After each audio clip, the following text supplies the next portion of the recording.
Hello mga kawanggets, mag-dinner tayo ng mangga mga kawanggets. Ayan, ito yung gusto ko kasi maasim nga yung mangga.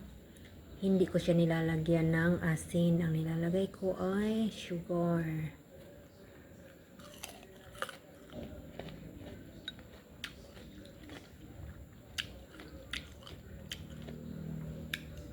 Para hindi masyadong maasim, no mga kawanggets.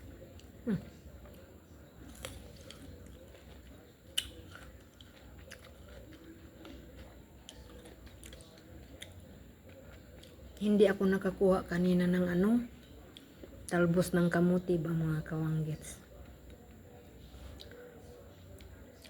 Wala na dayon. Nugit na lang ko ka ng mangga.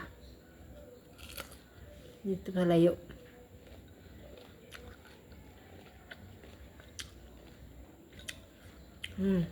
May anta.